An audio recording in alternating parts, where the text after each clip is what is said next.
주시는 하나님 말씀은 골로새서 3장 18절로 4장 1절까지 말씀이 되겠습니다. 제가 봉독하겠습니다.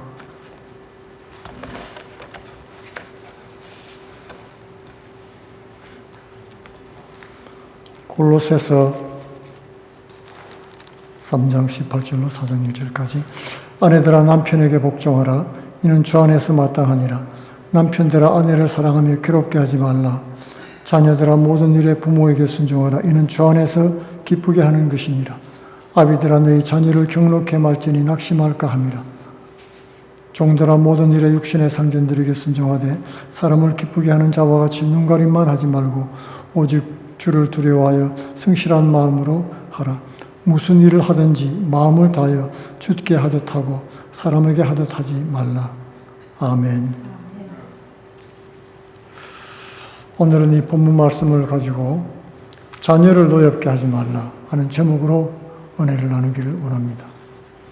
오늘 본문 말씀에는 여러 가지 관계의 말씀들을 하고 있지만은 지난 시간에는 부모님에 관한 부모님께 순종하라는 말씀으로 전했고 오늘은 그 말씀에 짝이 되는 자녀를 노엽게 하지 말라 하는 말씀으로 은혜 받기를 원하는 것입니다. 우리 부모들은 자녀들을 사랑하는 본능이 있습니다. 본능적으로 자녀들을 사랑하는 겁니다. 그래서 이걸 내리사랑이라고 하죠. 그러나 사실은 사랑법을 모르는 부모가 굉장히 많습니다. 우리 자신들의 지나간 시간들을 돌아보면 더욱더욱 깨닫게 되는 것입니다. 부모가 자녀를 위해서 많은 것을 베풀고 희생하는 것은 사실입니다. 그러나 부모들의 자녀들에 대한 일방적인 태도 때문에 또는 가정 불화의 원인이 되기도 하는 것입니다. 가정에 문제가 발생했을 때 완력이나 언어폭력으로 해결하는 가정들이 의외로 많습니다.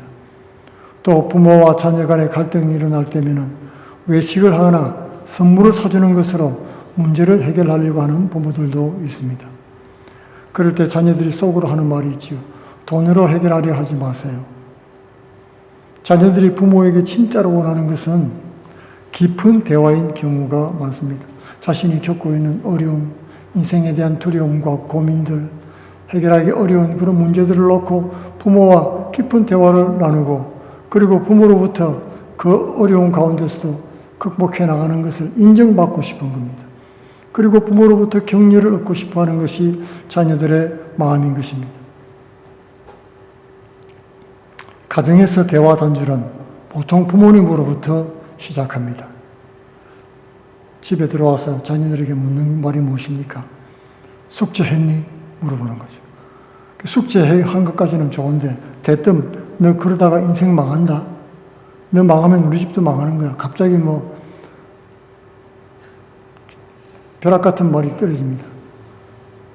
뜬금없는 말을 들으면 오랜만에 자녀들에게 부모가 하는 말인데 이런 말 들으면 부모와 대화하는 것이 그 자체가 싫어지는 것입니다. 이런 말들은 자녀를 좌절시키고 분노하게 만들기 때문에 소망을 잃어버리게 됩니다. 그러면 부모된 우리들은 어떻게 하면 될까요? 오늘은 성경 말씀을 통해서 부모들에게 주신 말씀을 한번 살펴보기를 원하는 것입니다. 오늘 먼저 21절에 보니까 아비들아 너희 자녀를 노엽게 하지 말지니 낙심할까 함이라 그랬습니다. 부모에 대한 명령인데 왜 아비들에게만 주었을까요? 그것은 당시 사회가 가부장적이라는 것을 보여주고 있는 것입니다. 가부장제도 아래에서 어미는 남편에게 종속된 그런 존재지요.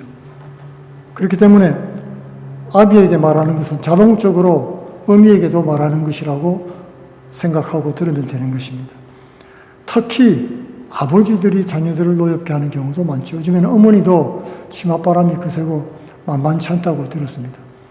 예전에는 주로 아버지의 단도직입적이고 일방적인 그런 관계 속에 있었기 때문에 자녀들을 아비가 노엽게 하는 경우가 많았던 것입니다.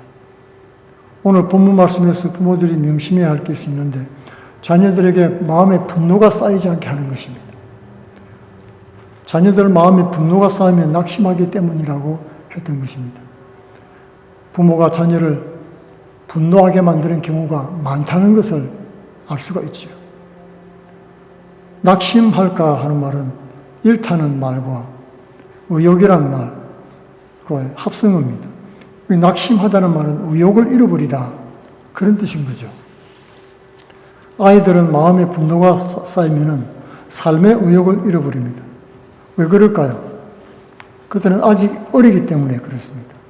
어리기 때문에 이 세상 만사가 다 낯설고 어렵게 느껴지는 것입니다. 그런데 삶의 의욕을 잃고 분노하게 되면 마음에 살고 싶은 생각이 사라지는데 그것은 얼마나 두려운 일인지 모릅니다. 저주와 마찬가지인 것입니다. 요즘은 저주가 무엇입니까? 묶는다는 말을 쓰죠. 저주란 말이 원래 묶는다에서 왔는데 분노가 아이들을 묶어버린다는 것입니다. 아이들에게 필요한 것은 삶에 대한 의욕입니다. 다가올 인생에 대한 긍정적인 청사주는 것입니다. 그래서 적극적인 말을 해주고 긍정적인 말을 해주고 격려해주고 용기를 북돋아주고 그렇게 해야지 아이들은 신이 나서 달려나가는 그런 경향이 있는 것입니다. 삶에 대한 의욕입니다. 다가올 인생에 대한 이런 좋은 모습을 바라고 기대하는 것입니다. 그런데 자녀들 마음에 분노가 쌓이면 의욕을 상실해버립니다. 찬물을 끼얹어버리고 마는 것입니다. 부모가 자녀에게 줄 수 있는 가장 좋은 선물이 뭘까요? 돈이나 물질일까요? 차를 사주면 좋아할까요? 그것은 아이들이 자기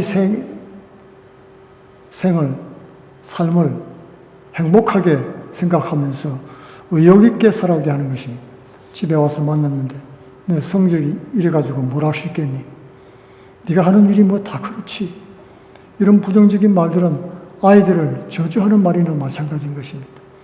아이들을 묶어서 몸과 마음을 무력하게 만들어버리고 맙니다. 삶의 출발선에서부터 시작해서부터 그 열정을 잃어버리게 만든다는 것입니다. 국무총리실 산하의 한 위원회에서 중학생들에게 설문조사를 했습니다. 그랬더니 그 설문조사에 응답한 중학생의 50%가 가출하고 싶다고 대답을 했던 것입니다. 2명 중에 1명꼴입니다. 아이들에게 가출하고 싶은 이유를 물었습니다. 그랬더니 중요한 3가지 원인을 들었는데 그 첫 번째가 바로 부부 싸움입니다. 얼마나 부부가 많이 싸우면 50%가 나왔겠습니까? 2번째로는 폭력입니다. 그리고 3번째는 지나친 간섭이었던 것입니다. 여러분, 부부 싸움 없는 집이 어디 있습니까? 다 있잖아요, 사실은. 그런데 부모가 다투면 아이들은 집을 나가고 싶다는 것입니다. 그것은 가정이 우리 사회의 마음의 안식처이기 때문에 그렇습니다. 마지막인 안식처입니다. 그런데 이 가정이 전쟁터가 되면 갈 곳이 없어지는 거예요. 살고 싶은 마음이 사라집니다. 가정이 지옥이 되는 것입니다. 요즘 이스라엘과 하마스 간의 전쟁이 있는데 좁은 이스라엘 땅 안에 이스라엘과 팔레스타인이 싸우니까 힘없는 피난민들이 갈 데가 없습니다. 이리 쫓기고 저리 쫓기다가 이리 죽고 저리 죽습니다. 부모가 싸우면 아이들은 두렵고 불안하고 도망가고 싶어하는 것입니다. 가정에 폭력이 일어나면 아이들은 죽고 싶습니다. 유스그룹 미니스터가 아이들에게 설교할 때 금기 사항이 있습니다. 저도 유스 미니스트리를 오래 했는데요. 아이들에게 절대 말하면 안 되는 것 중에 하나가 바로 전쟁 얘기입니다. 이제 막 피어나는 어린 영혼들에게 전쟁은 너무나 가혹한 얘기이기 때문에 그렇습니다. 인생의 꽃을 활짝 피워보기도 전에 죽음의 그림자에 묶여버리기 때문에 그런 것입니다.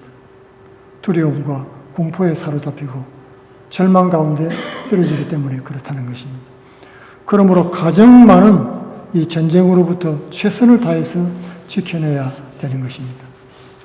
그러므로 부모는 아이들의 말을 들어보기도 전에 벌 주거나 욕을 해서는 안 됩니다. 전쟁을 일으켜서는 안 된다는 겁니다. 아직 철들지 않은 아이들은 많은 경우에 영문도 모르고 매를 맞습니다. 무엇을 잘못했는지 깨닫기도 전에 욕을 먹는 겁니다. 대부분 그렇습니다. 제가 어릴 때도 어머님께 한참 혼난 적이 있었는데 혼을 잘 안 내셔요. 귀한 아들이라고 혼을 안 내시는데 어느 날 회초리를 가지고 와서 마음 먹고 혼을 내시는데 혼이 나면서도 저는 모르는 거예요. 왜 혼이 나는지 몰라요. 분명히 뭐라고 말씀을 하셨는데 너무 정신없이 혼이 나다 보니까 정신이 빠져가지고 왜 혼이 나는지 다 잊어버리고 말았습니다. 추측만 할 뿐이죠. 대부분 아이들에게 물어보면은 너 왜 혼나는지 알지? 하면 모른다 그러고 고개를 살살 흔듭니다. 어릴 때도 아이들에게 몇 번이나 경험했는데 다 알지 싶어서 얘기하는데 몰라요. 아이들은 아직 지각이 없고 경험이 부족합니다. 그렇기 때문에 먼저 충분한 대화를 해야 되는 겁니다. 무슨 일이 있었고 어떤 일을 했고 왜 그랬으며 고의로 했는지 안 했는지 그 잘못된 일인지 좋은 일인지 다 설명을 해줘야 됩니다. 자녀들은 부모가 벌을 준다고 해서 분노하지는 않습니다. 그 분노는 부당하다고 느낄 때 분노가 생기고 쌓이게 되는 것입니다. 자신들을 존중하지도 않고 무력이나 언어폭력을 행사할 때 분노가 쌓이는 것입니다. 이런 관계는 어른들과 간에서도 마찬가지죠. 일반적인 관계 속에서도 마찬가지입니다. 충분한 시간을 두고 인격적으로 대화하는 것만으로도 아이들은 마음문을 여는 경우가 많습니다. 제가 어느 날 마음 먹고 아이들하고 대화를 한번 시도해 보려고 마음 먹었습니다. 집에 귀한 손님이 왔을 때처럼 옷도 깨끗하게 입고 정중하게 아이들 앉히고 맛있는 것도 대접을 하면서 천천히 대화를 시작했더니 그랬더니 장난기 어린 태도로 왔다 갔다 하더니 금방 조용해지고 아주 진중해졌습니다. 그리고는 태도를 아주 조심스럽게 하면서 반응을 하는 거예요. 나중에는 아주 어른스럽게 반응하는 모습을 봤습니다. 그리고는 제가 잘못한 것도 사과하고 그랬더니 눈물을 걸썽걸썽하면서 아빠 괜찮아요. 용서해 줄게요. 용서해 주겠대요. 겨우 4살밖에 안 된 아이가. 그리고 와서는 툭툭 쳐주면서 기도해 줄게요. 어린아이가 그렇게 할 줄은 꿈에도 상상을 못했던 겁니다. 아이들은 어른스럽게 대우하면 어른처럼 반응합니다. 그런데 그런 아이들을 싸움과 폭력과 지나친 간섭으로 인격을 짓밟고 모독하는 행위를 저도 모르게 해왔다는 사실을 깨달았던 것입니다. 그렇게 하는 것은 사랑이 전혀 아니죠. 아이들을 숨막히게 하는 일인 것입니다. 아이들의 의견을 존중해야 됩니다. 예수님도 소자를 함부로 대하지 말라고 말씀을 했습니다. 마태복음 18장 3절에서 7절로 너희도 어린아이와 같지 않으면 천국에 들어가지 못할 것이라고 했습니다. 그러므로 누구든지 어린아이와 같이 자기를 낮추는 그이가 천국에서 큰 자니라. 또 누구든지 내 이름으로 이런 어린아이 하나를 영접하면 곧 나를 영접하매니 누구든지 나를 믿는 이 소자 중 하나를 실족해 하면 차라리 연자맷돌을 그 목에 달고 깊은 바다에 빠뜨리우는 것이 나으니라 그랬습니다. 그리스도 안에서 소자를 존중히 여기라는 말씀입니다. 우리는 하나님께로부터 존중을 배울 수가 있습니다. 창세기 2장 18절에는 하나님은 남자가 홀로 있는 것이 좋지 않다 그러셨습니다. 그래서 돕는 배필을 지었지요. 그러면 곧바로 19절에서 여자를 만들면 될 것 같은데 그렇게 하지 않으셨습니다. 19절에 보면 하나님은 아담에게 들짐승과 새들의 이름을 지어보라고 했습니다. 그 이름을 여러분 지으려면 잘 관찰을 해야죠. 그렇지 않습니까? 사람의 이름을 지을 때는 소망을 담고 짓기도 하지만 짐승이나 이런 다른 물건을 지을 때는 그 모양과 걸맞는 이름을 짓기를 원하는 것입니다. 특징을 잡아서 이름을 짓게 됩니다. 대충 부르게 되면 기억하지 못하는 수도 있습니다. 아담은 이름을 짓다가 자신에게는 자신을 닮은 돕는 배필이 없다는 사실을 발견하고 깨달았던 것입니다. 다른 동물들은 다 어울리는 짝들이 있는데 자기에게는 어울리는 짝이 없었다는 것입니다. 그걸 어떻게 알 수 있습니까? 한글 성경에는 20절을 이렇게 번역했습니다. 아담이 돕는 배필이 없으므로 그렇게 되어 있는데요. 정확하게 원문대로 번역하면은 아담이 돕는 배필을 찾지 못했으므로 그렇게 되어 있습니다. 영어로 하면 For Adam, no suitable helper was found. 찾을 수가 없었다는 겁니다. 그 아담이 배필을 찾고 있었단 말입니다. 동물들을 이렇게 살펴보면서 이름을 지으면서. 그 다에게는 왜 내게는 배필이 없지? 나는 배필이 없구나. 그런 생각을 하게 됐다는 거죠. 그때 하나님은 21절에서 아담을 잠들게 하시고 아담의 갈비뼈를 가지고 하와를 만들었습니다. 하나님은 아담에게 배필이 필요한 것을 미리부터 알고 계셨죠.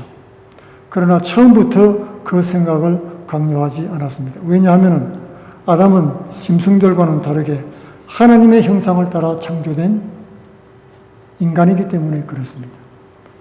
자유의지가 있단 말이죠. 하나님처럼. 처음부터 너 혼자 사는 것이 좋으니까 안 좋으니까 얘는 걷는 마을에 갑순이하고 살아라. 그렇게 하지 않았습니다. 아, 내게는 배필이 없구나. 내게도 배필이 있었으면 좋겠다. 그러면서 간절히 찾고 구했을 때 하나님은 하와를 데리고 나타났던 것입니다. 그때 아담이 하와를 보고 얼마나 좋아했습니까? 이는 내 뼈 중에 뼈요, 내 살 중에 살이라 그랬습니다. 이게 무슨 말입니까? 내가 간절히 찾던 날 닮은 배필이다 그런 뜻입니다. 내 뼈요 살이란 말은 그런 뜻입니다. 이제 내 배필을 찾았다고 감탄하고 기뻐한 것입니다. 하나님은 이미 알고 있었지만은 아담의 감정을 강요하지 않았습니다.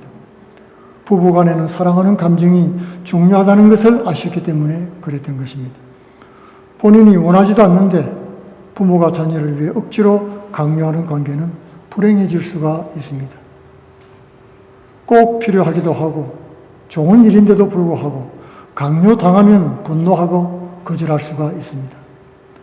아이들은 존중하고 아이들에게 스스로 필요성을 깨닫도록 양육하는 것이 중요한 것입니다. 이것은 내 자녀가 아니라도 마찬가지죠. 존중하지 않고 강요하면 대화는 단절되고 마는 것입니다. 사람은 옳은 말 한다고 듣고 변화되지 않습니다. 옳은 말도 잔소리가 되면 아무 소용이 없어집니다. 사람은 자기를 사랑하는 사람의 말을 듣고 변하는 것입니다. 오늘 본문 20절과 21절은 함께 봐야 됩니다. 따로 떼어놓고 봐서는 안 됩니다. 부모에게 순종하라는 말씀과 자녀를 분노케 하지 말라는 말씀입니다. 위 사람에게만 순종하라고 하고 아래 사람은 함부로 대하고 분노하게 해서는 안 된다는 말씀입니다. 분노하는 마음으로 순종이 되지 않기 때문에 그렇습니다. 가족 간의 분노는 속히 풀어야 됩니다. 계속 쌓아가면 언젠가는 폭발해서 서로 돌이킬 수 없는 상처를 주고 가정이 깨어질 수도 있기 때문에 그런 것입니다. 우리도 다 경험을 해 본 일이지만은 가정에 분노가 쌓일 때 어떻게 하면 될까요? 간단한 문제는 아닐 것 같습니다. 복잡한 사정이 얽혀 있을 수도 있습니다. 그러나 해결책은 아주 단순합니다. 진심으로 사과하면 됩니다. 진심으로 용서를 하면 됩니다. 그 정도로 될까? 됩니다. 왜냐하면 가정은 회복력이 굉장히 강하기 때문에 그렇습니다. 가정은 원래 사랑으로 시작된 사랑 공동체이기 때문에 웬만하면 회복이 됩니다. 우리가 믿음으로 기도하고 진심으로 용서를 빌 때 치유가 되고 회복이 일어나는 것입니다. 자녀들에게, 부모에게, 며느리에게, 배우자에게 사과하고 서로 용서를 구하는 것입니다. 하나님이 도우실 때 기적이 일어날 수 있습니다. 에베소서 6장 4절에는 또 아비들아 네 자녀를 노엽게 하지 말고 오직 주의 교훈과 훈계로 양육하라 그랬습니다. 교훈과 훈계, 주의 교훈은 주의 말씀을 따라 훈련시키다, 트레이닝하다 그런 뜻이 있습니다. 훈련은 힘들지요. 또 주의 훈계는 부드러운 권면을 훈계라고 말을 하는 것입니다. 그러므로 주의 교훈을 따라 강하고 거친 훈련을 시키면서도 또한 자녀들을 윽박지르지 않고 부드럽게 감싸는 훈계로 다독이면서 사랑으로 대하라고 하는 것입니다. 자녀들은 부모를 생각할 때마다 죄인이 됩니다. 부모들은 자식들을 생각하면 미안한 것이 많습니다. 부부간에도 그렇고 형제간에도 마찬가지입니다. 우리는 모두 허물 많은 사람들이기 때문입니다. 하지만은 사랑은 모든 것을 치유하고 회복시킵니다. 사랑은 표현하는 것이 가장 필요합니다. 부드러운 말과 진실된 사랑으로 가정천국을 이루어 나가는 복된 성도들 다 되시기를 축원드리겠습니다. 다 같이 기도하겠습니다. 고마우신 아버지, 우리가 이 땅에 살면서 하나님의 우리의 행복을 위해서 가정천국을 허락해 주셨음에도 불구하고 가정을 아버지 하나님 지옥으로 만들며 고통 가운데로 빠지게 한 것을 용서해 주시옵소서. 우리의 어리석음과 부족함을 긍휼히 여기시고 하나님의 뜻을 깨닫고 주의 사랑을 알며 예수 그리스도의 희생을 본받는 복된 가정들 되게 하여 주시고 서로 사랑하며 섬기는 가정들로 회복시켜 주시옵소서. 예수님 이름으로 기도하옵나이다. 아멘.